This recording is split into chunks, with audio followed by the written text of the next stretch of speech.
माँ तू सबसे प्यारी है, माँ तू जग में न्यारी है।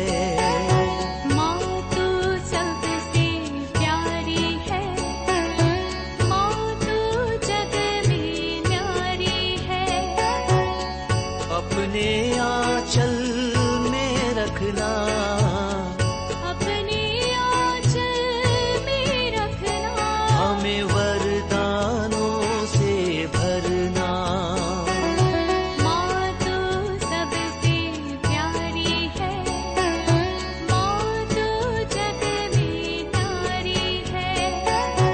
माँ तू सबसे प्यारी है, माँ तू जग में न्यारी है। पिता, पुत्र और पवित्र आत्मा के नाम पर आमीन। आप सबों को जय यीशु। चालीसा काल मनन चिंतन में आज मेरे पास एक सवाल आया है, उसका जवाब देना चाहूँगा। सवाल इस प्रकार से है, ये जो चालीसा काल कब से मनाना शुरू किया, कलीसिया क्यों इसे शुरू किया, ये कलीसिया का शुरू किया हुआ एक रीति नहीं क्यों कर रहा है।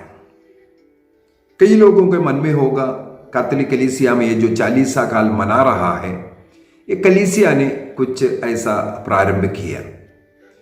यदि हम पुराना विधान से बाइबल को पढ़ के आए, कई जगहों पर उपवास करता हुआ, प्रार्थना करता हुआ हमें मिलते हैं।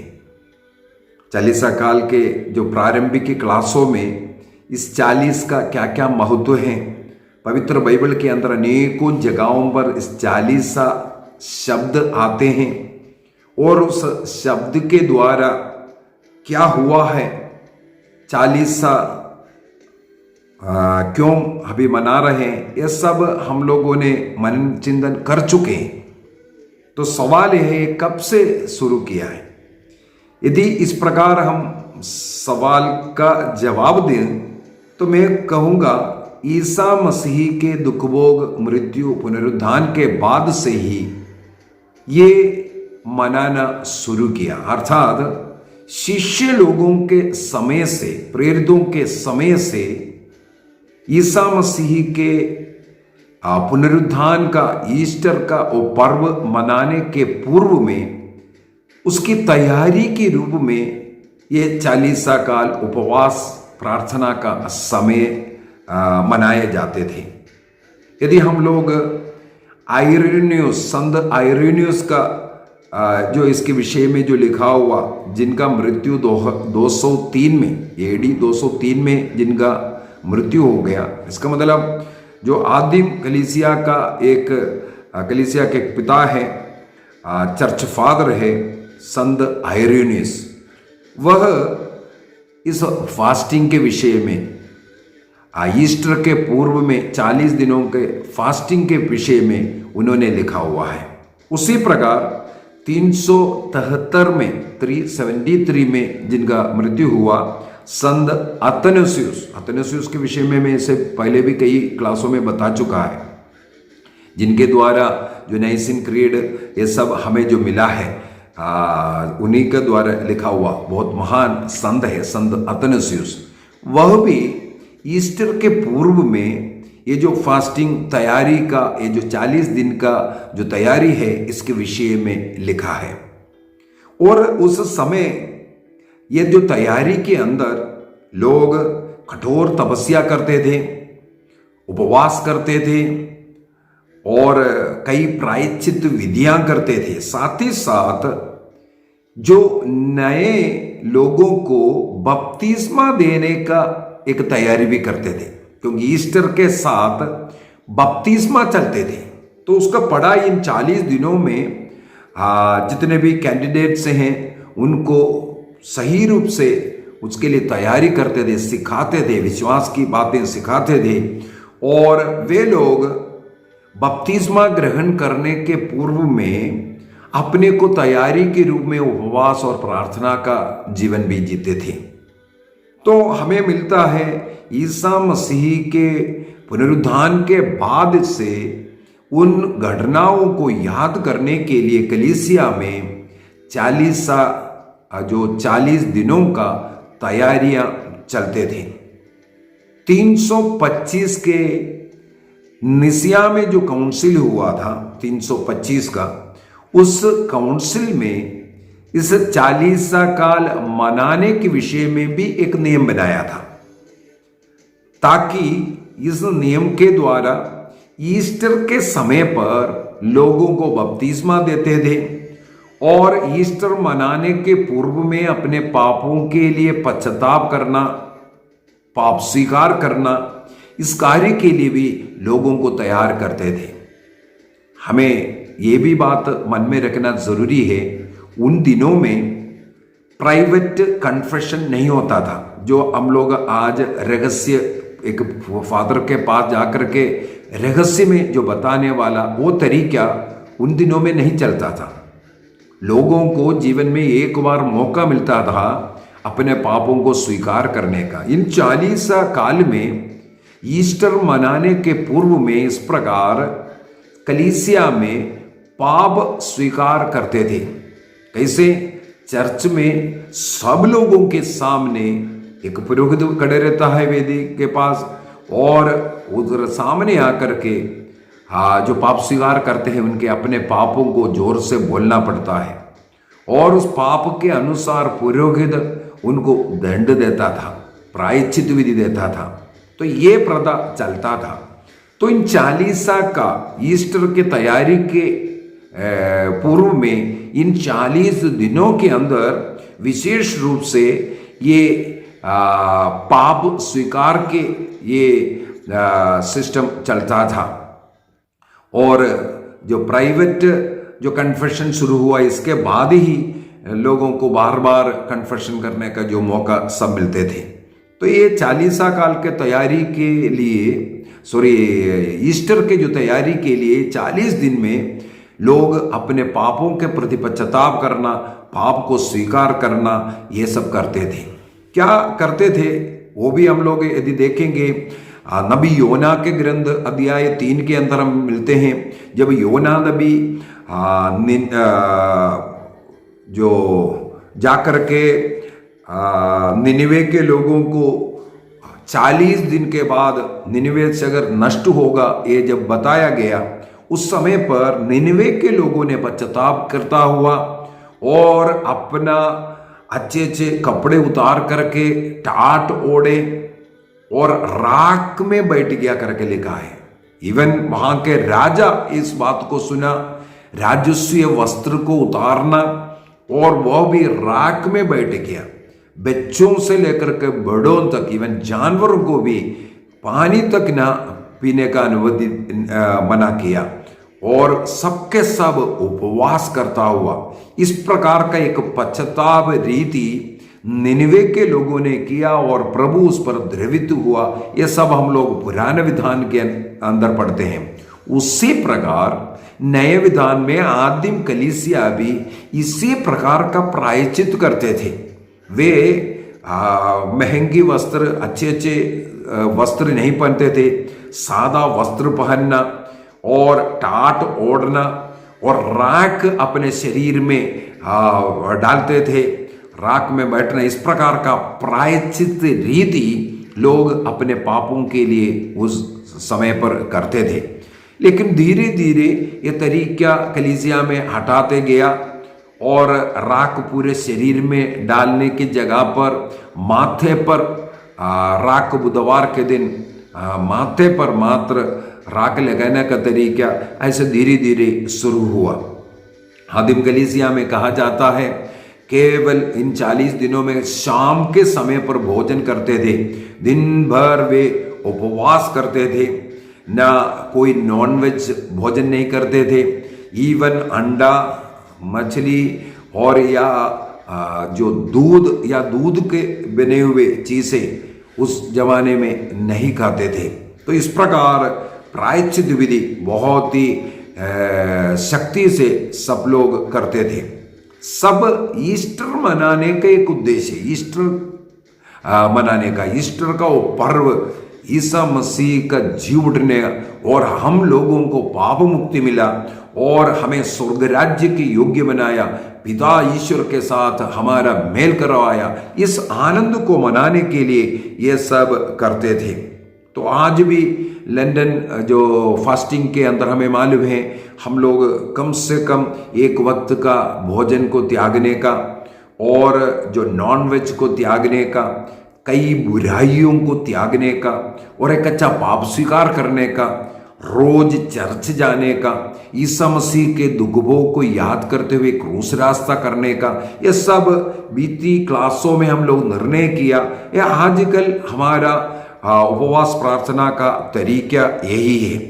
ये लेंड शब्द को उठाया है लेंगटन वो एक शब्द से, उसका अर्थ है जो स्प्रिंग सीजन। ये जो अभी का ये जो मौसम के अनुसार इस शब्द को उठाया है। इस मौसम में हर साल स्प्रिंग मौसम में ही ये लेंड आते हैं, तो उसी से जुड़ करके शब्द है।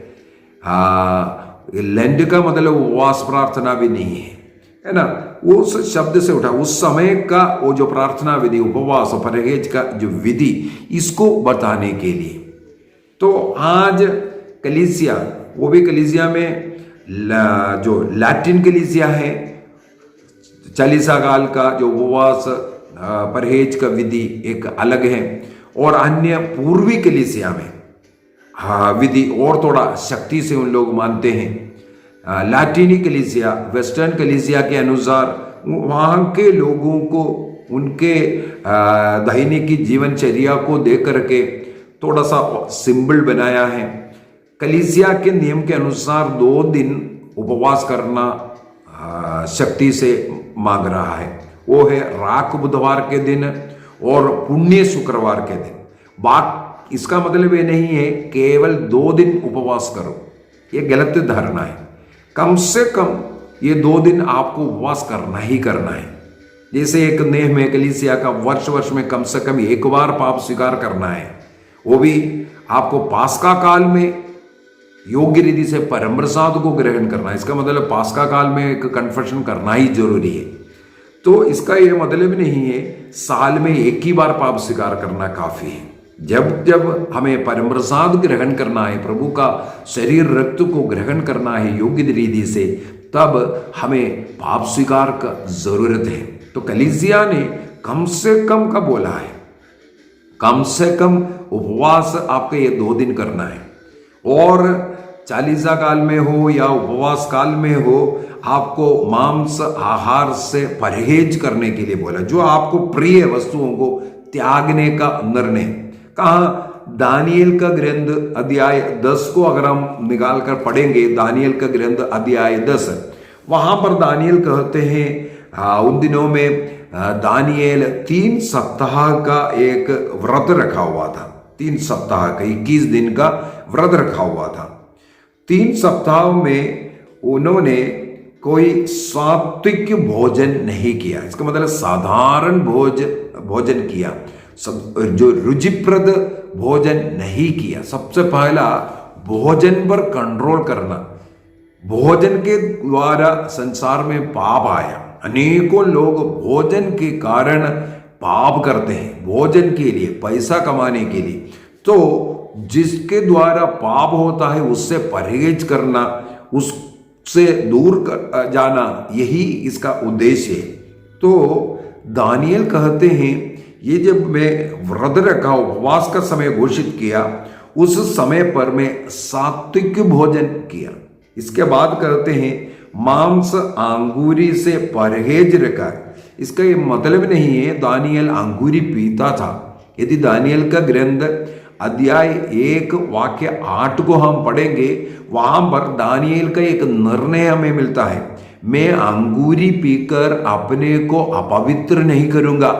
ये दानियल ने निर्णय किया। अर्थात जो अंगूरी पीना, नशा करना, जो हमें नशे में लेकर के जाता है, वो हमें अपवित्र करता है। दानियल पहले से ही निर्णय करने वाला व्यक्ति है, लेकिन यहां पर बोलता है मैं मांसाहार या अंगूरी खाया पिया, वो हमारे लिए भी लागू है।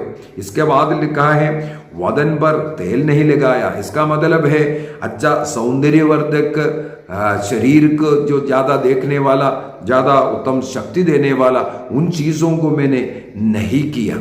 हमें भी ये उपवास काल में ये है, हमारा वस्त्र धारण साधारण वस्त्र धारण, जो ज़्यादा फैशन का नहीं होना चाहिए। और हमारा भोजन में भी इसी प्रकार हमें एक मितत्व लाने की ज़रूरत है। एक साधारणता जो भोजन जो शरीर के लिए ज़रूरत है, और हमें प्रतिदिन थोड़ा सा भोजन छोड़ने का और उस भोजन को गरीबों के लिए देने के लिए, भूखों को खिलाने के लिए हमें प्रयत्न करना। नबी इस्हाक का ग्रंथ अध्याय 58 के अंदर हम लोगों ने पहले क्लासों में मनन चिंतन किया, तुम उन दिनों में भूखों के साथ खाओ, अर्थात आपका भोजन आप भूखों को दो, भूखों को देना है। हम जो यहाँ पर परहेज कर रहा है या उपवास कर रहा है, वो भोजन हमें किसी को खिलाना है, उसी समय पर नहीं तो बाद में, या वो पैसा हम ऐसे संस्था को दें जहाँ गरीबों का मदद चल रहा है। तो इस प्रकार का कार्य हमें इन उपवास के समयों पर करने की जरूरत है। उपवास का काल हमें मालूम है जो शुरू होता है, उसी समय पर ईसा मसीह ने जो 40 दिन का उपवास परहेज किया, इस पर हम मनन चिंतन करते हैं। एक क्लास उसके ऊपर हुआ था, मत्ती के सुसमाचार अध्याय 4 वाक्य 1 से आगे, और लूकस के सुसमाचार में भी अध्याय 4 वाक्य 1 से आगे हम लोग पढ़ते हैं। थोड़ा सा लूकस का सुसमाचार अध्याय 4 का 1 को मैं पढ़ता हूं। वहां पर लिखा है, ईसा पवित्र आत्मा से परिपूर्ण होकर यरदन तट से लौटे। उस समय आत्मा उन्हें निर्जन प्रदेश ले चला। वह 40 दिन वहां रहे और शैतान उसकी परीक्षा ली करके, वो परीक्षा हम लोगों ने मनन चिंतन किया, 3 प्रकार की परीक्षा, शारीरिक, आत्मिक और मानसिक परीक्षा। हर मनुष्य के जीवन में इस प्रकार का 3 प्रकार का परीक्षा आता है। ये उपवास प्रार्थना का समय हम लोगों को यही शारीरिक, आत्मिक और मानसिक परीक्षाओं पर विजय प्राप्त करने के लिए एक ट्रेनिंग पीरियड है। शैतान ईसा मसीह का परीक्षा लिया, उसी प्रकार हमारे जीवन में ये तीनों परीक्षाएं आएगा। इस्राएली लोगों का मरुभूमि यात्रा में इन 3 परीक्षाओं से वे गुजरे थे, उन 3 परीक्षाओं में वे फेल हुआ, इसलिए ईसा मसीह को भी उन परीक्षाओं से निकल करके जाना पड़ा। तो परीक्षाओं पर विजय प्राप्त करने का, हमारा शारीरिक, हमारा आत्मिक और हमारा मानसिक परीक्षाओं पर विजय प्राप्त करने का एक समय है ये उपवास और परहेज का ये 40 दिन। तो ये 40वां काल अभी कलीसिया बाद में शुरू नहीं किया है, वो आदिम काल से, ये भी में हम बोल सकता है ये पुराना विधान से चले आने वाला एक तरीका है। ये जो उपवास और प्रार्थना का समय, उसका लक्ष्य है शैतान पर विजय, हमारी इच्छा पर नहीं, हमारे शरीर की इच्छाओं पर नहीं, बल्कि हमारे आत्मा के अनुसार जीने का कुछ समय है। प्रार्थना और उपवास के द्वारा शैतान पर विजय प्राप्त करने का यह समय है। आइए हम अपनी आंखों को बंद करें, प्रभु को धन्यवाद दें। उपवास प्रार्थना के द्वारा शैतान पर विजय प्राप्त करने की शक्ति प्रभु हमें दे। धन्यवाद दीजिए, जितना हम पाप से, पाप के अवसरों से, भोजन से सब दूर रहने की कृपा प्रभु ने हमें दिया। ये जो ट्रेनिंग पीरियड है, 40 दिन का ट्रेनिंग पीरियड, इसमें अच्छा जीवन जीते हुए, प्रतिदिन मिस्सा बलिदान में जाते हुए, प्रतिदिन घर में 1 घंटे का पारिवारिक प्रार्थना, घर का पवित्र घड़ी मनाते हुए हम एक जीवन जिए। निर्णय कीजिए, हमें निर्णय करना है। इस प्रकार हम शैतान पर विजय प्राप्त करेंगे। निर्णय कीजिए, प्रतिदिन का पारिवारिक प्रार्थना, हर रोज मिस्सा बलिदान में जाने का प्रयत्न करेंगे, प्रायश्चित विधियां करेंगे, गरीबों का, भूखों का, जरूरतमंदों का मदद करने का निर्णय कीजिए। पिता, पुत्र और पवित्र आत्मा के नाम पर आमीन। आप सबों को जय यीशु।